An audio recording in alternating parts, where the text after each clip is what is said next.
All right. So we're going to start with a very short introduction to machine learning. And I'm going to be very big picture right now at the very beginning. And then I'm going to probably go over several topics that we will cover in this class and start dividing or start giving a short description of the topics that we will see these next few weeks. Okay? All right, so machine learning and pattern recognition are specific topics within artificial intelligence, or AI. This has been in the news very recently, or not that recently also, because of all the many applications that you can see out there.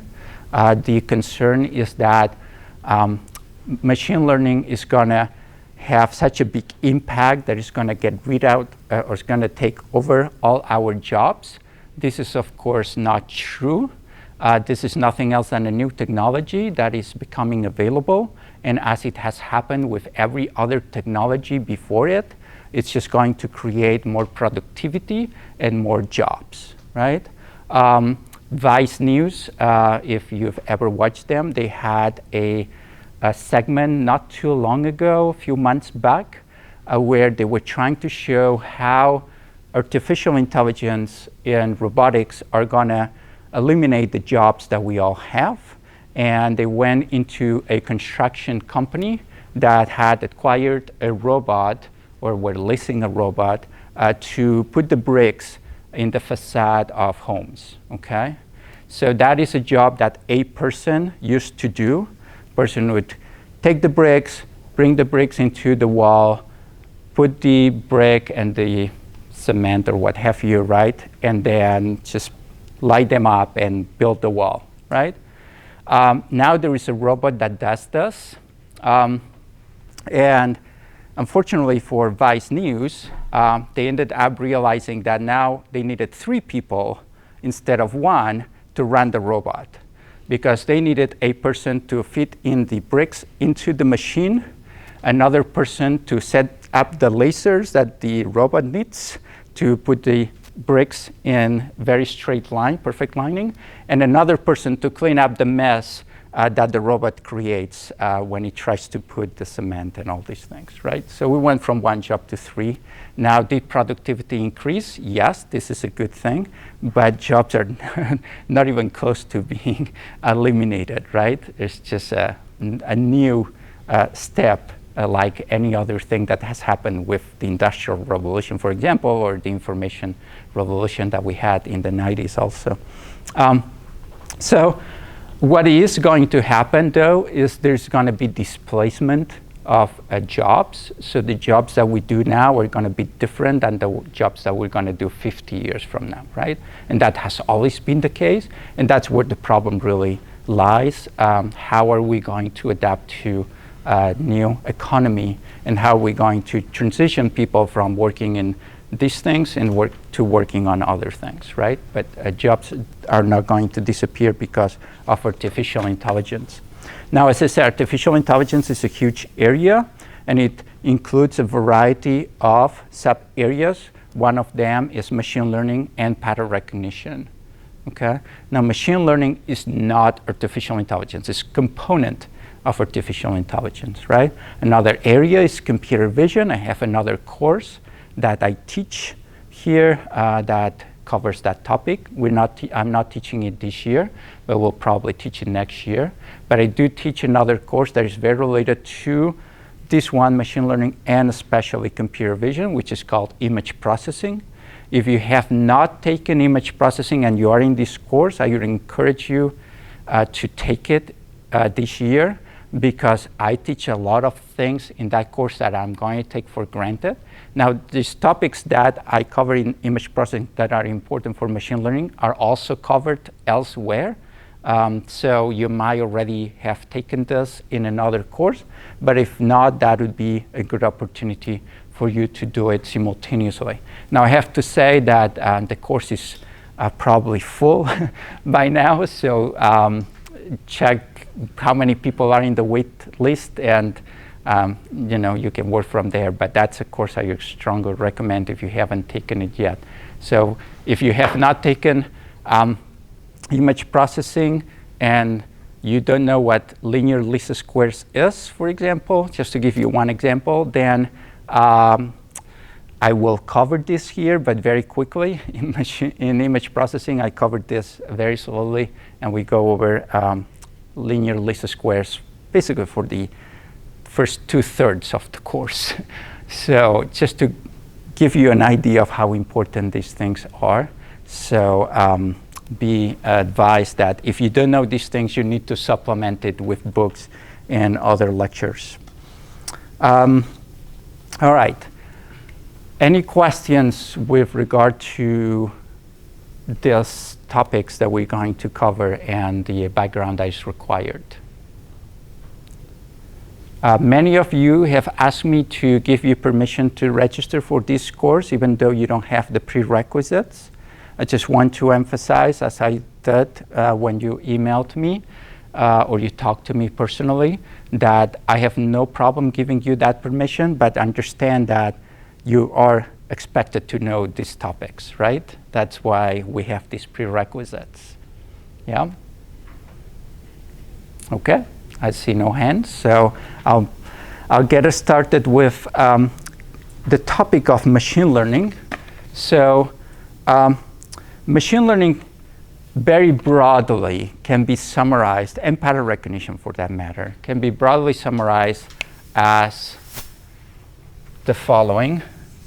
A variable y, it's equal to a function of x, where x, my variable x, it's the input information or known information that I have. So that this is my in, and my variable y is my output. Okay. Now, to understand this, let's think about a very, very, very easy problem, shall we? Let's think about, let's see, how about this? I'm going to have a two-dimensional space here. The x-axis is always the horizontal, unless I say otherwise. The y-axis, it's a vertical. So I'm going to say that the x-axis corresponds to, I don't know, let's say the height of a person, okay? How tall you are. And the y-axis is going to be your weight. Now, obviously, there isn't a one-to-one correspondence between these two, right? People of the same height have different weights, but there is a correlation between the two. And we'll clarify what correlation means in all these terms. We'll go over all of this. If you're not familiar with them, don't panic.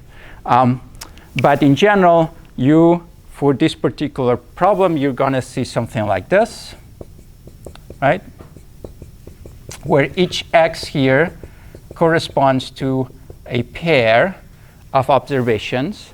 So this person, each x corresponds to a person. So this person has a specific height and a specific weight, right? So the height is given by the x coordinate and the weight by the y coordinate, right? And we have all these observations right here. And with that information, we can now try to find a functional mapping between these two. So we're going to try to find a function f of x, right, where x is the height of the person, that outputs, given a specific height, how much you weigh, right? This is, in short, the big picture of machine learning. That's almost everything we're going to cover in this class falls into this framework. Now, f, of course, is not going to be as simple as this, as you can imagine, right? If not, this would be a very short class. This f can be very complicated. For example, something that's very popular these days is self-driving cars, right? What's x for a self-driving car? Cars, all the sensors I have. Cameras, lidars, information of speed, brakes, and so on. All that corresponds to my input information. That's what I know, right? What is why? Well, what do I need to do next? Do I need to brake? Do I need to accelerate? Do I need to steer the wheel, right? Do I need to move left, right, straight? That's my why, okay? How do I learn, that's the part of machine learning, to learn that F, to learn that functional mapping between my input and my output, I need samples. Samples are observations for which I know the X and the Y, right? So for example, I can get into a car, self-driving car, with all the sensors, and while the sensors record the information of what's happening inside the car and outside the car, I steer the wheel, I brake, I accelerate, I drive the car. Now, I have an X and a corresponding Y. And therefore, I can apply machine learning to learn that functional mapping from a given X to an output Y. Make sense? Yeah? That's what we're going to do. Now, as you can imagine, this is a very difficult problem because, generally speaking, we're going to see that unless we know something about the problem, the number of functions F that maps my observations, X and Y, perfectly is infinite, right? So let me give you a very quick example of that. Imagine the following case. I have, again, a two-dimensional space, and I'm going to draw here a few samples that I'm given, okay?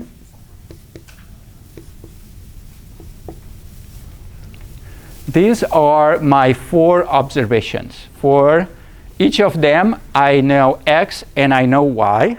Now, I want to estimate my function F such that if I'm given an X that I have never seen, I can estimate what the Y should be, right? And I do that, and this is the F I would estimate. Seems pretty reasonable, right? So that's my F. Let me call it F1, okay, of my input. You're going to see me using this notation a lot. I'm going to write a dot in here, meaning some input, right, some variables, any variable that we can have. All right, but now what I'm going to do, I'm going to give you one more data point, right? Now, I want to see how well this is working, right? So I go out in the world, and I test it, and I go for this X, what's the Y I'm going to get? And it turns out that I get this one. Whoops. And the reason is because, obviously, this functional mapping that I got, or I estimated, is as good as this other one here. Right? Let's call it F2.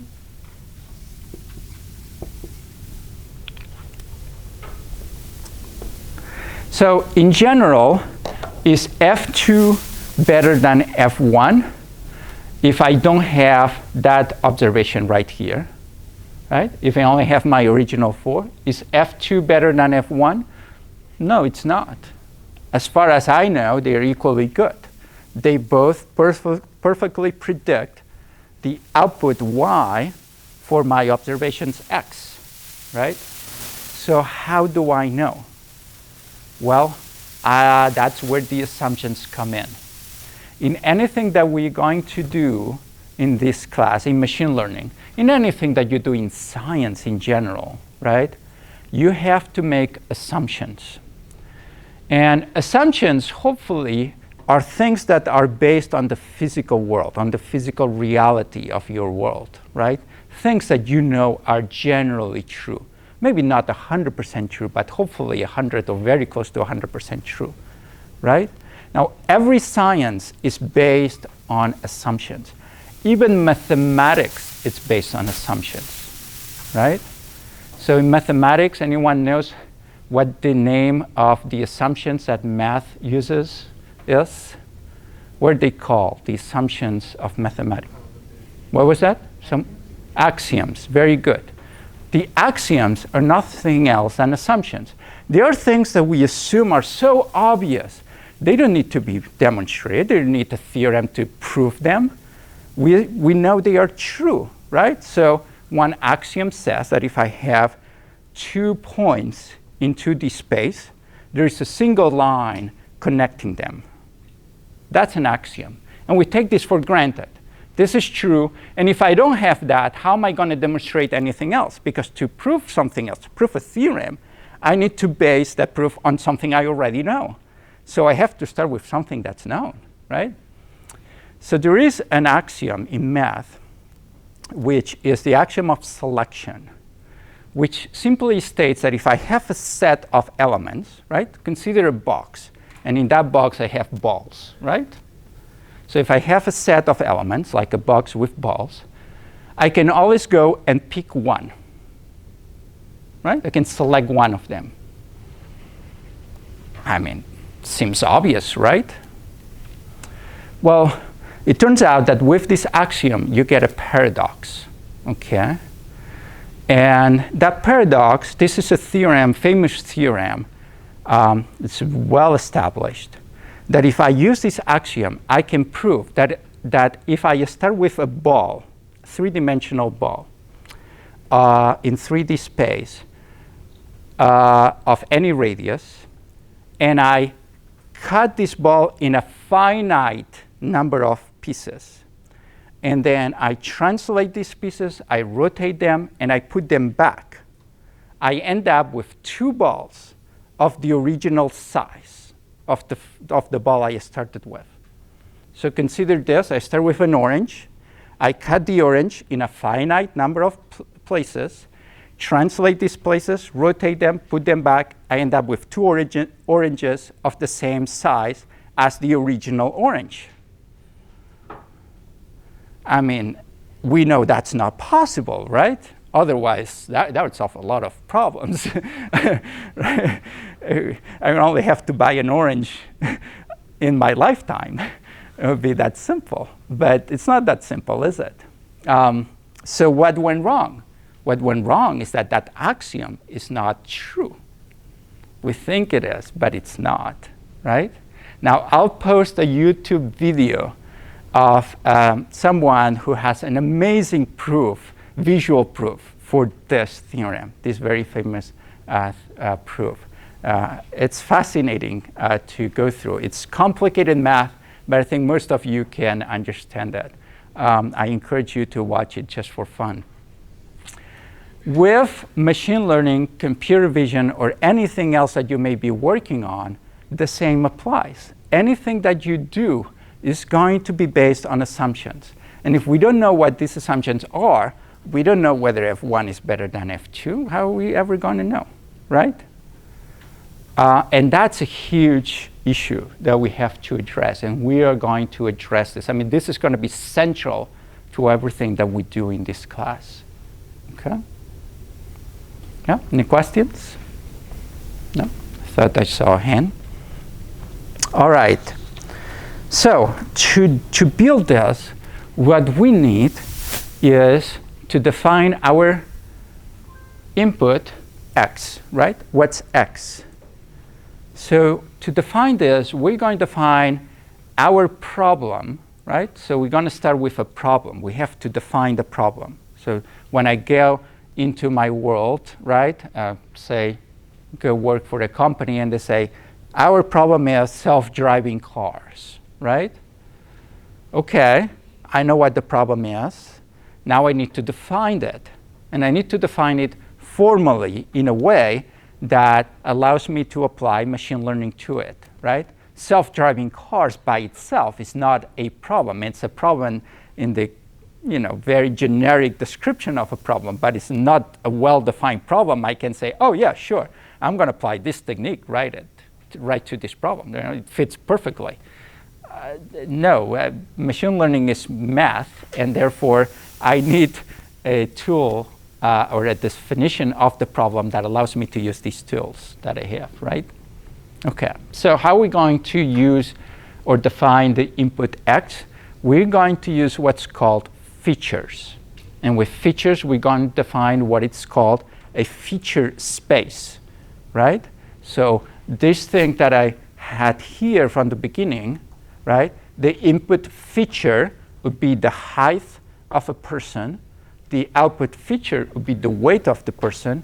And this two-dimensional space here would be my feature space, okay? My input feature space, in fact, would be just one-dimensional right here, okay?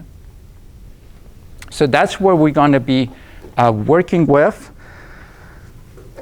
Let's do that. I could give you a sort of formal definition of a feature. So we'll say that a feature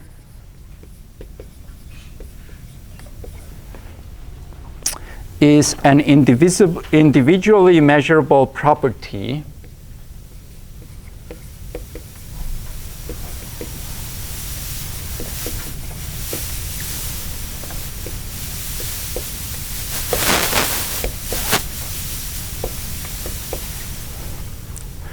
of the phenomenon being observed.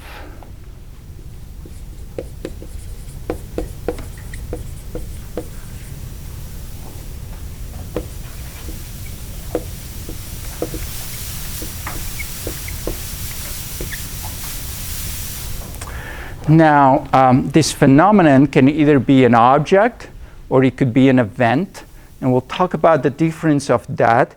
If it's an object, this is a one instance in time element that we need to work with. If it's an event, that means that it occurs over time, okay? So we're going to start very simple, assuming time is not of our concern, and then gradually we'll add time to our definition of the problem, okay?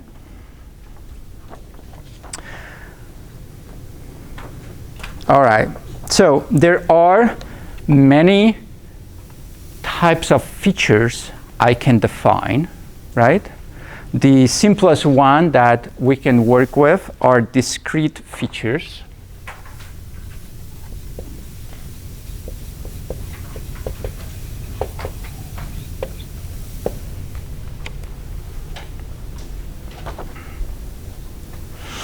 And therefore, this is going to give us discrete feature spaces.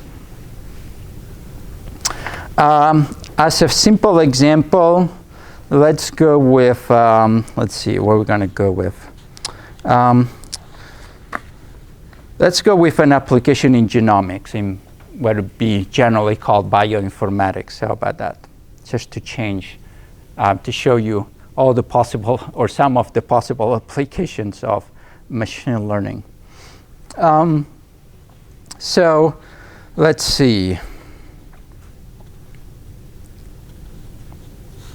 So imagine that you have a sequence. You have sequence, say, a gene.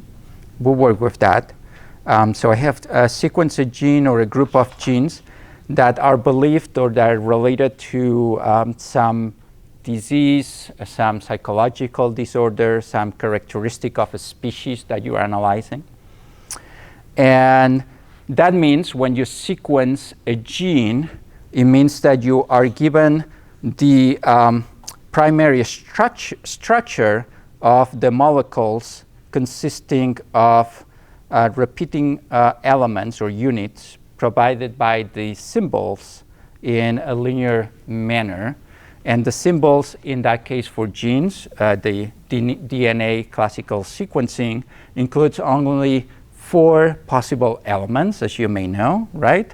They are given by the letters A, G, C, and T. They mean adenine, the guanine, cytosine, and thymine, right?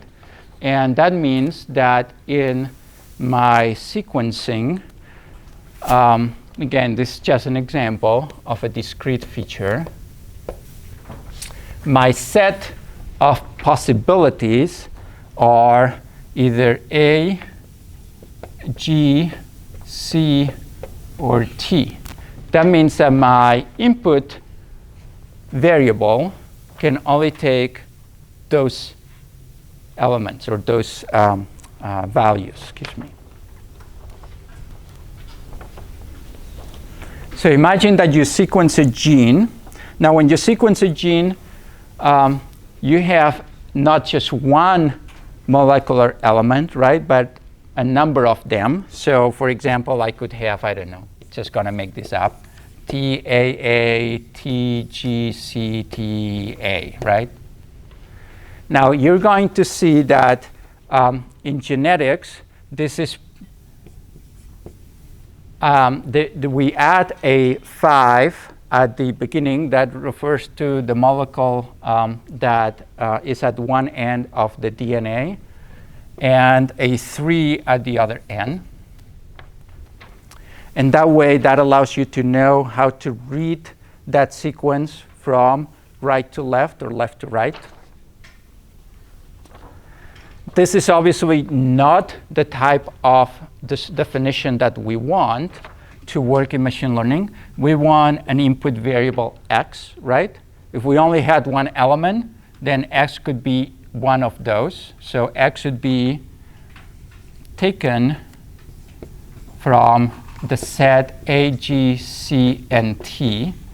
So x, for example, could be just A, right? Now, obviously, as we said, when we sequence a gene, we not only have an element, so we have many elements. So in that case, we have T, and then we have A, and then A, and then T, G, C, T, and A. And usually, what we do, we represent this as a vector.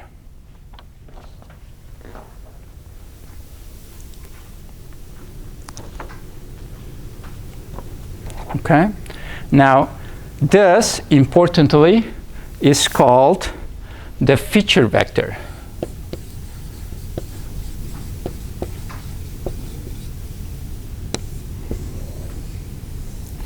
And generally, we're going to write x as x1, x2, and so on, up to, say, xp, where p is the number of features that I use to represent my input.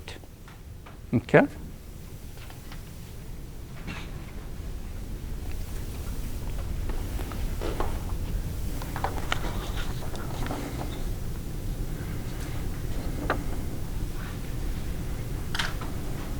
All right. Any questions? Now, I can also do, other than the discrete features, I can also compute continuous features.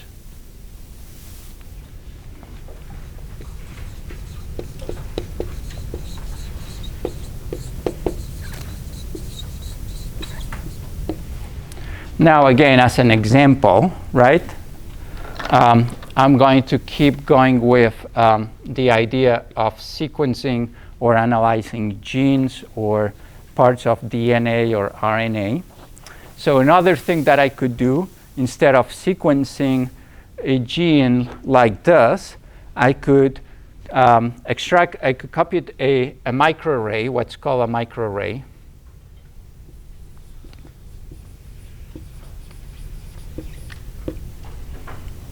And what this is a small chip. You'll sometimes see it called microchip as well. This is a chip that's nothing else than a matrix. Okay, like this. And in each cell of that matrix, you will put in a cDNA or complementary DNA.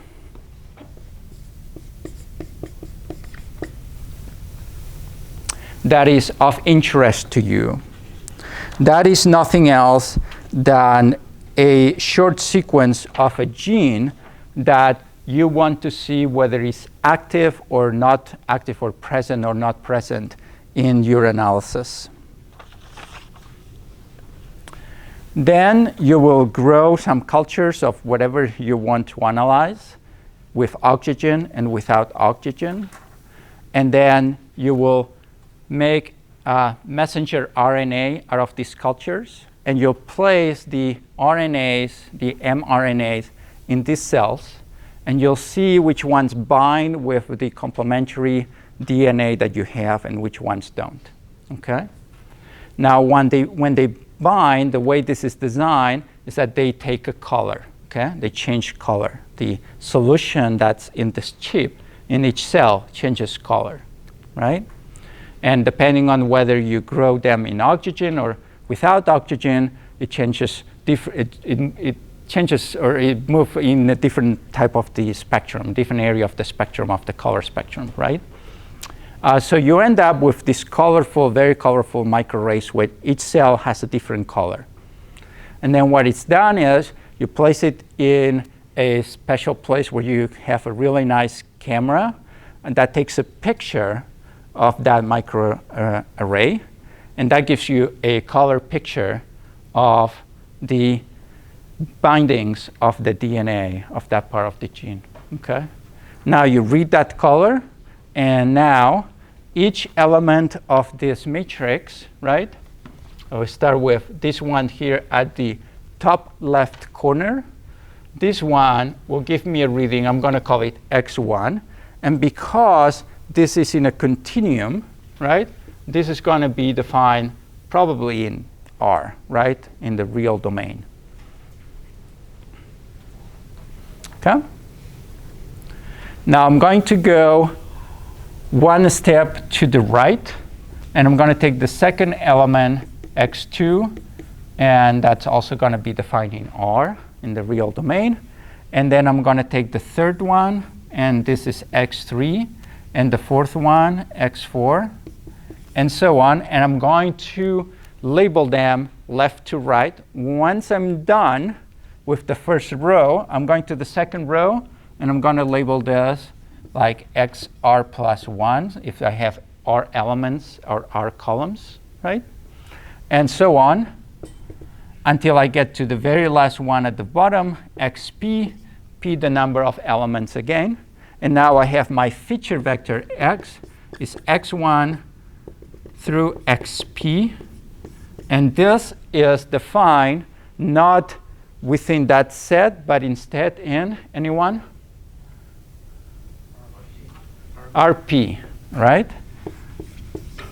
So now my feature space, it's a real domain of P dimensions, right? Where each element is defined by a real number, right? So if I have just P equal to 1, I am in R.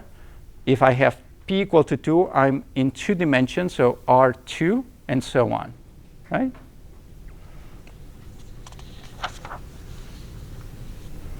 Now that applies to basically everything else that we're going to do. So for example, in computer vision, probably going to see quite a bit of examples in computer vision, being that this is very popular and it's my expertise. So we're going to take advantage of the two and going to see a lot of examples in computer vision, not only in computer vision, but lots of examples there. So imagine that you want to do recognition of faces, for example. So I take images of faces, right? So I take images of faces. So this is my first face, and I have another face here, right? And so on. Now, an image is very similar to a microarray.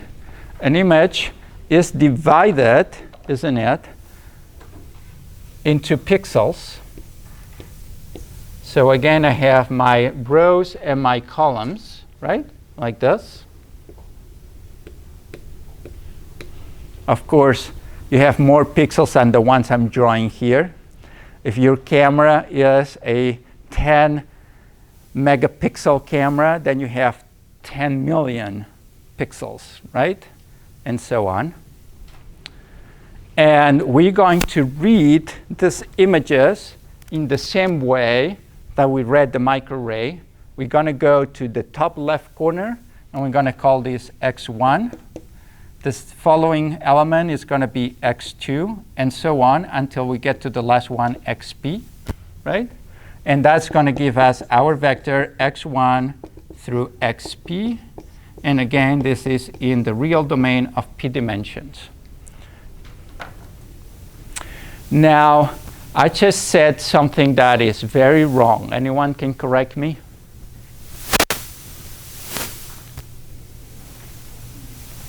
What is wrong about what I just said? Yes, please. That's correct. In general, pixels are defined by 8 bits. So you can only define numbers from 0 to 255. That means that this is a discrete feature, right, with elements from 0 to 255, right? That's how we should define it, but that's not how we define things. Because it's much easier for us to consider these vectors random vectors, right? The reason we want to use random vectors is because that will open the floodgates, or will open the doors to using statistics, which is what we are going to use in this class over and over again. And if we restrict ourselves to discrete features, which can be done, and we'll talk about this briefly, it's just harder to do, right? It's much, much harder. There's just so many limitations. It's like with the axiom of selection. I just told you that there is this paradox. If you use the axiom of selection, you can convert a ball of radius r into 2 balls of radius r, which we know it's impossible in the real world. So why do we have this axiom? Why don't we take it out? Well, because if you take it out, there's very little you can do with math. I mean, there are mathematicians that, very pure mathematicians that think we should not use it, and they don't use it. But then the things they can do, it's just very limiting, right? Because you don't have enough tools. So hopefully, even with that axiom in it, we can prove things are all right. And this building so far is standing, so we assume that that's okay, right? But we have to be careful. We have to know that there are limitations. And the same is true here, right? And I'll keep coming back to this problem over and over again on what it means to use statistics in these random vectors that we are going to be working with. There is one more problem with the definition that I have given here for faces when this is applied to defining these random vectors that are our feature vectors. And that's much, much harder to see or to determine. But can anyone tell me what else might be wrong with that definition of the problem? So again, right? The general problem is, in that case, face recognition, right? So I want to recognize faces from images, right? And that was my formulation of the problem as the features I'm going to use, and therefore the feature space I'm going to create, right? But there is a fundamental problem with what I just did here. Yes? So you were recognizing faces, they cannot be random? They cannot be random? What do you mean by random? For example, if we have the atoms too small, you just make it random, maybe you cannot recognize the certain pattern of the details in the face. I'm not sure what you're trying to get at with they cannot be random. Indeed, we want to recognize anyone's face. So it could be any face out there. Obviously, maybe that's what you're trying to get at when you do training, and we'll get to that, what that means. You need the faces of the people that you want to recognize later. But assuming that we do have that, then there's still a problem, a more fundamental problem than this, that only has to do with the way I have defined these feature vectors.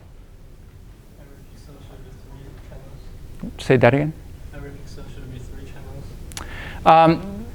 The point made here is that each pixel should be 3 channels. Not necessarily. You could have a black and white camera. So by channels, what he means is that cameras are generally RGB. So they have 3 channels, and we'll talk about this. So we don't have a matrix, but we actually have a tensor. So we have the rows, the columns, and the depth, which correspond to the 3 channels usually. We'll talk about this, but that's not a problem. Yes?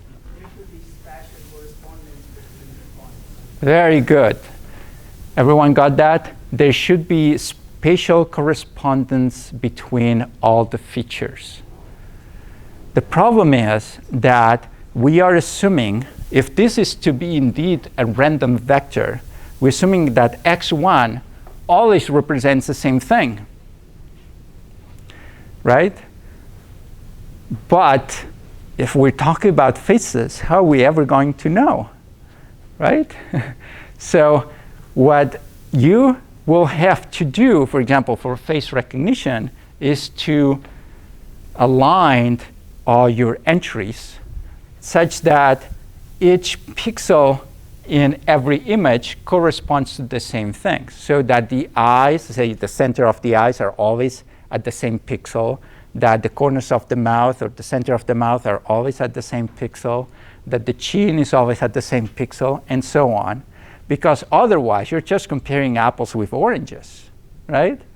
You cannot have a pixel corresponding to a cheek in one image and an ear on another and a nose on yet another image, right?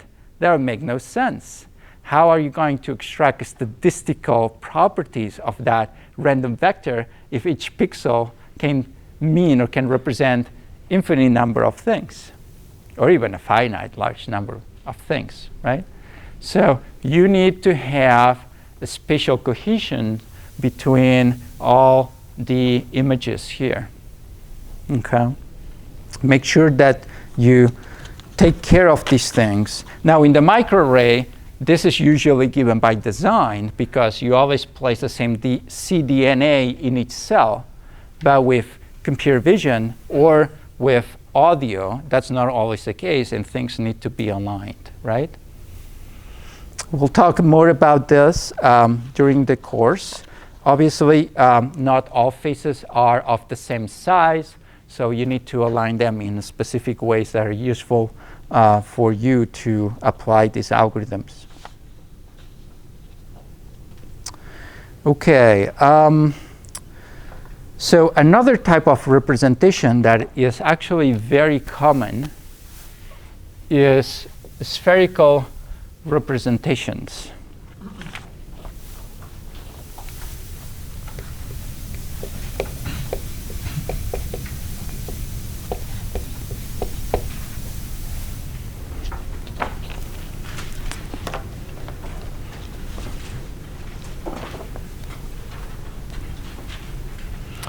We will see that especially when we talk about shape analysis, but it occurs also here in microarray analysis in many places. You will see something that we will do very, very often, which is once we have our feature vector x in a continuous representation like this one, a continuous feature space.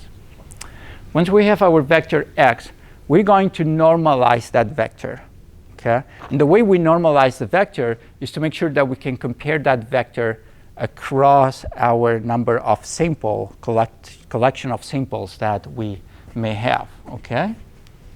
Now, one of these normalizations that is very common is to what's called norm normalize, which means that you divide the vector by its norm, whatever norm you're using, and therefore the resulting vectors all have the same norm, the same length, right?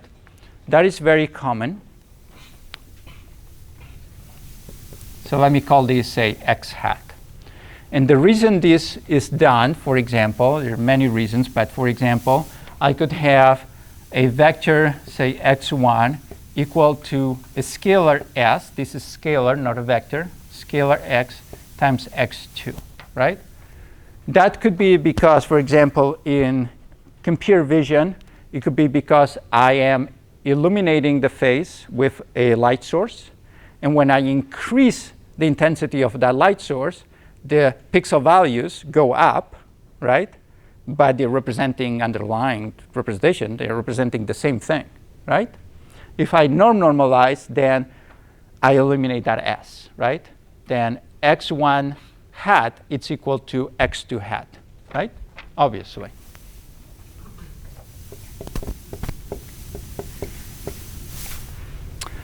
Another case is if I have a shape, when we talk about shape, if I compute the shape of an object, say, in image processing, and I have the shape at different scales, then the shape x1, it's equal to the shape x2 at a different scale times a scalar, right? Because I'm only zooming in or out, which is the same as multiplying by a scalar. Okay. Again, normalizing this gives us the equality that we want, because if it's the same shape, we want to represent the same thing. We want it to represent the same thing.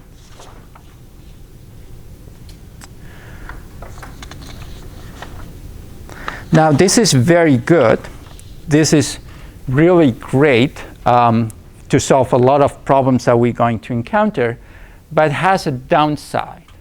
And the downside is that now this, remember our x, if we consider a continuous representation, is defined in the real domain of p dimensions. But once I have normalized my vectors, I'm no longer in the real space. I am in a spherical representation, or in particular, as p minus 1, right? Now, if I start in, say, R2, right? Then I normalize, the input vectors. Then I'm in S1, or the circle, right? Meaning that all the vectors I started with in 2 dimensions, let's do that. So imagine that I start with a lot of vectors in 2 dimensions here. Once I normalize them, now they all have the same length, right? And that means that they're all mapped onto S1, right? Right here. Oh. Right? So I end up with all the vectors on the surface of S1 right here. Right? Now, this is problematic. This is hugely problematic because now I'm on a non-linear space, right? And that will give us nightmares. So we will try to avoid this as much as possible. I can tell you how many people solve this problem. They ignore it. They say, I'm still in RP, which is wrong, right? And that ends up causing a lot of problems with the algorithms that we have.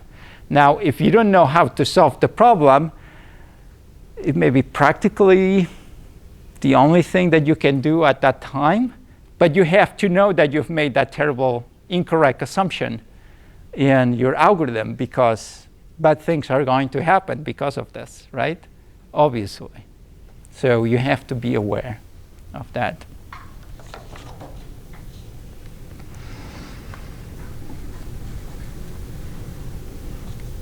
So what we've seen thus far are just cases of a feature space. So more formally, we can define a feature space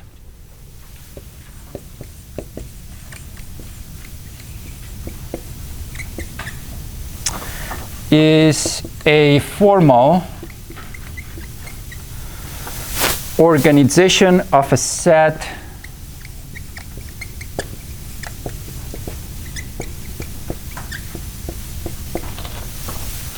of measurements.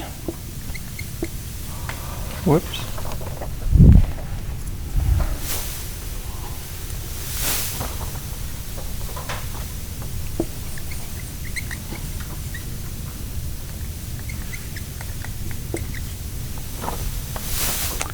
By measurements, of course, remember, we mean the features, right, that we had here of the phenomenon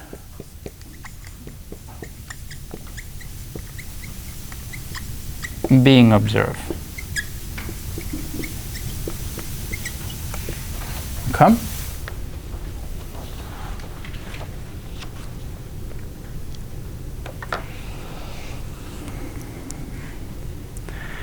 Now, unless I say otherwise, as I've already mentioned, I'm going to be working with a continuous representation.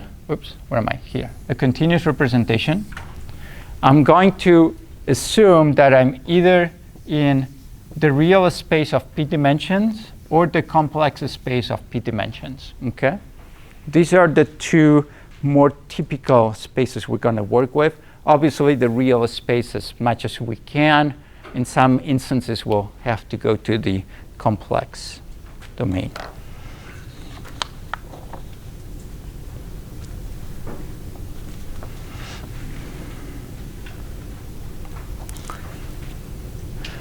All right, so let's start defining algorithms, shall we, that we can use for this. All right.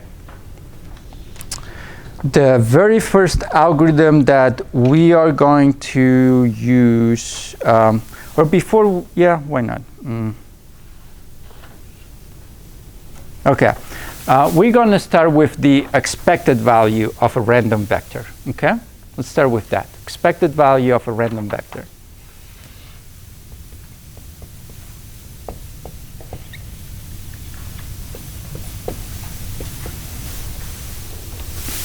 Now, the expected value of x, I'm going to call it mu, or the mean. And as you know, this is nothing else than the same as integrating from -infinity to infinity, x, f of x, differential of x, right? Now, f of x here is the density function, right, of the underlying, I should say, density function of our observations x. So when I observe something, I draw these simple feature vectors from underlying dense distributions, right, this probability density functions.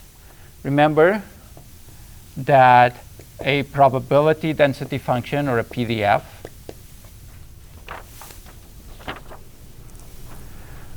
let's call it f of x, is a non-negative function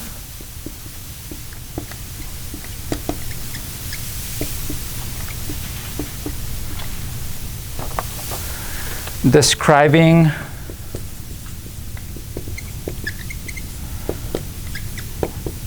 the probability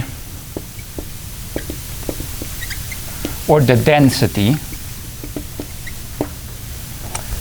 of occurrence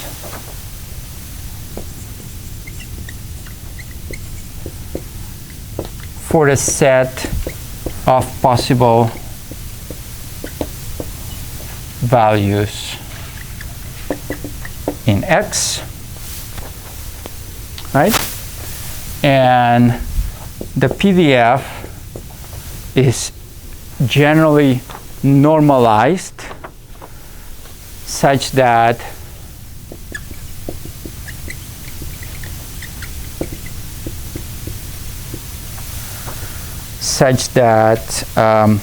when I integrate the PDF from -infinity to infinity, this is equal to, anyone? 1. Excellent.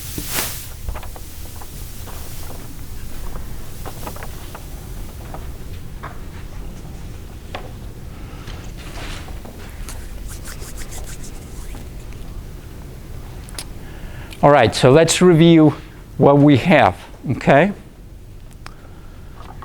Very important review now.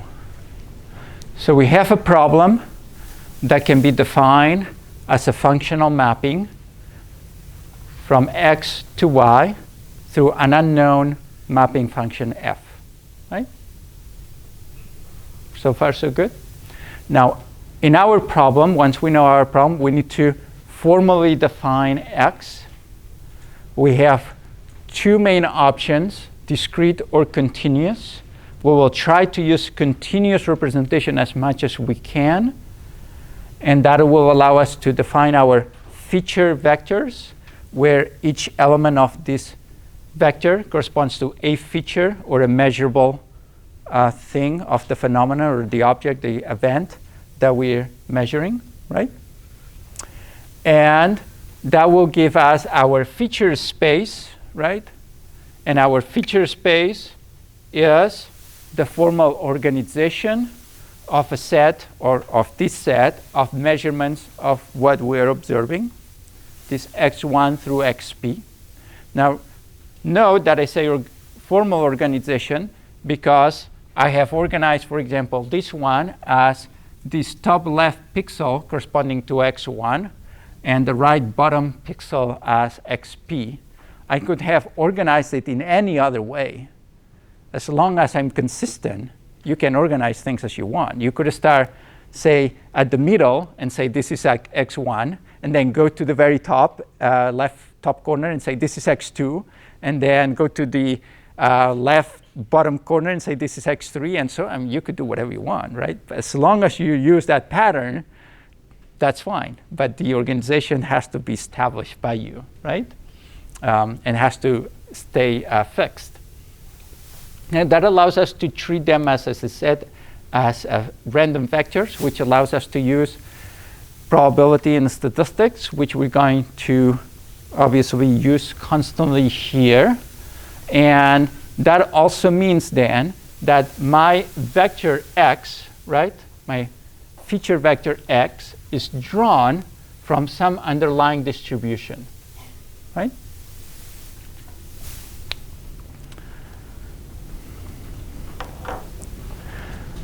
So that's all fair, but the problem is, anyways, let me back up. So because x is drawn from an underlying distribution, right, I can compute the mean, right, the expected value of x. But can I, really? There's a problem. To compute the mean, I need to know f. Do I know f? Of course not. Otherwise, we wouldn't be here, right? Problem solved. Then I already know f. Oops. OK, I don't know f. So how do I compute the mean if I don't know f?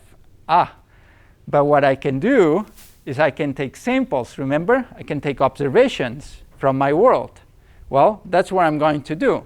I'm going to collect a number of observations, number of samples. So let's say I'm going to collect samples x1 through xn, all in our p-dimensional feature space. And now I'm going to compute the mean of these samples by computing the arithmetic mean, basically, over all xi's from 1 through n. And I'm going to add a hat here because this is not the mean of the function of all possible x's of my random vector x, right? That is not the expected value. This is what's called the sample mean. And you'll hear me stating that all the time. This is called the sample mean.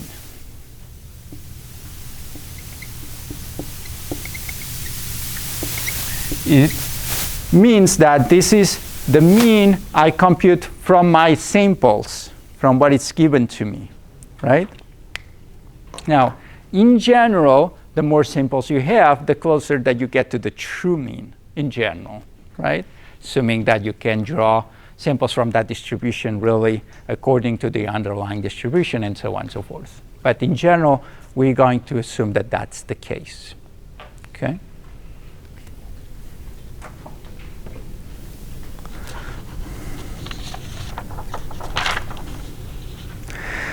We can go on like this and compute as many statistics of our problem or our rather definition of the problem as we want.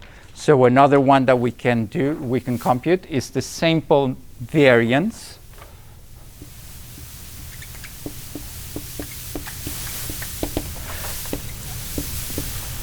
And the sample variance, I added a hat to represent sample again, is 1 over n, the sum of my observations minus the sample mean, right?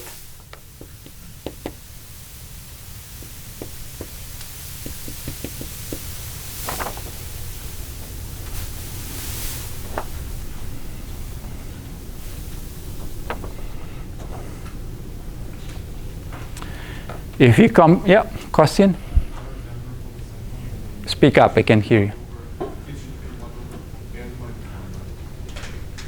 Say that I can hear you. For the sample variance and the estimation, it should be 1 over n times those sum equation. Otherwise, it will be a biased estimator for the variance. We'll get to the biased and unbiased. Yeah, we'll get to that. Yeah, let's just keep that definition for now. So where was I? Oh, if you come from signal processing, you will know that these are obviously the first moments, the second moments of the data. And we'll talk more about this when we talk about independent components analysis, blind source separation of the moments of the data. You can compute as many moments as you want. Technically, the sample variance are the central moments, not the second moments, because the sample variance has a problem, which is that it's based on the sample mean, which is not the true mean. So that's why we call them the central moments, but you know, details.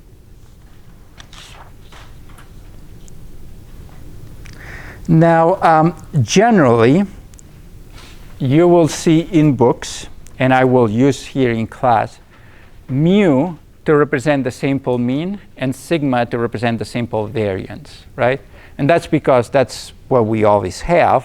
So we just don't want to keep writing a hat on top of everything all the time. But don't get confused. Unless we say otherwise, we're referring to the sample mean and the sample variance, okay? Or the same applies to any other statistics of the data that we're going to compute. For the sample variance, we have understood that it's always 1 over n minus 1. If you have n sample points, then you want to calculate. So over here, why 1 minus? Yeah, as I said, these are just example statistics. Let's not dig into that. There are many ways of biased and unbiased and other things that can be done. And if we have time, we will briefly talk about them, but these are of no significance to us. What is important to understand is that these are things that we can do with our feature vectors, right? Now, as I said, which statistic you want to apply or you want to extract from these sample feature vectors, that's a design that you have to do, or something that you have to decide on how to design your method, right?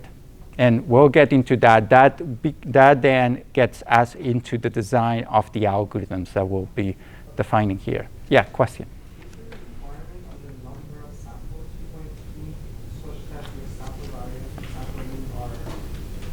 So the question is if there is a requirement on n is the number of samples. And the short answer, we'll get to that as well. The short answer for now is no. N could be as much as millions if you have them. And that's what's now called big data, that all of a sudden we have access to these large amounts of data that we can analyze. And this is great. And it could be as small as 0. And we'll get to that. And that's what's called unsupervised learning. And doesn't mean that you don't have observations X. You do have X, but you don't have Y. Okay? So you don't have the corresponding. All right. So let me see if I can do that.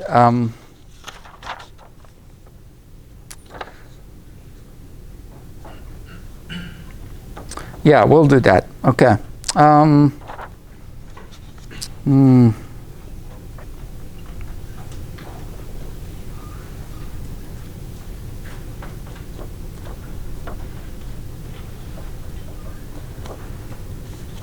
Well, if I can find it. If not, we won't. All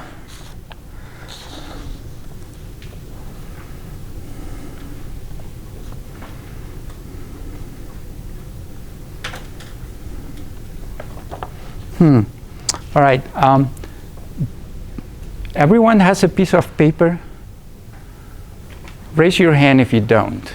How many people don't have a piece of paper? Well, so most of you do. Okay. So if you do, just cut a very tiny piece. Just do that. Just cut a tiny piece of paper. You can borrow from your neighbor if you need to.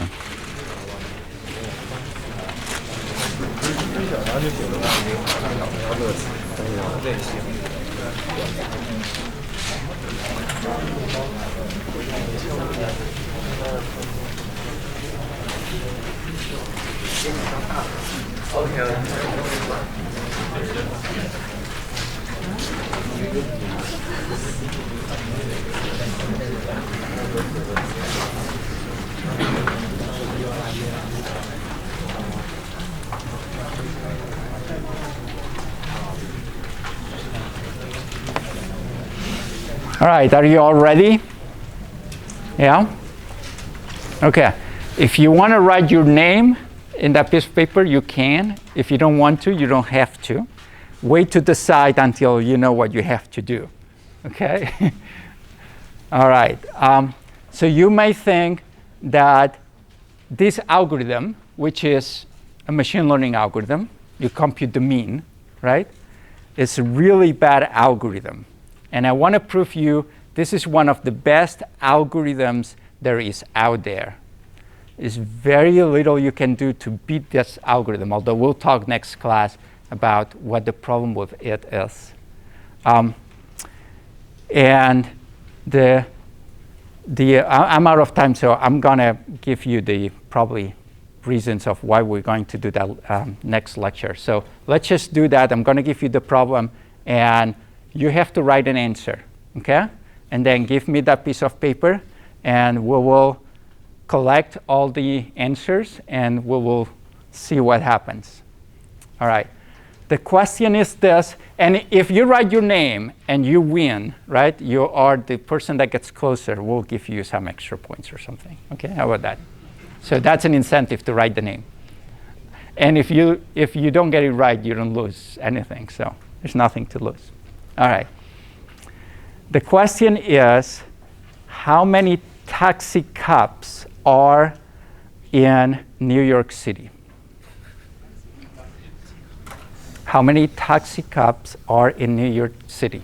How many cars, taxi cars are in New York City? Okay? Now, don't ask your neighbors. Pure silence. Think about it. Write a number. Pass it forward. Okay?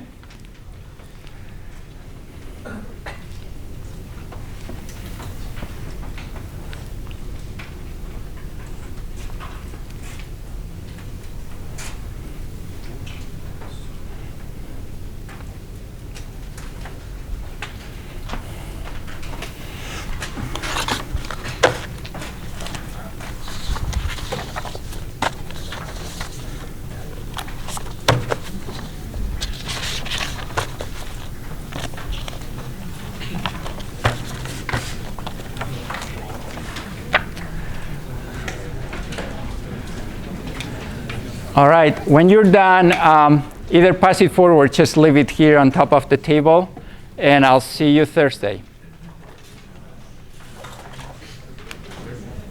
And I'll explain what this means.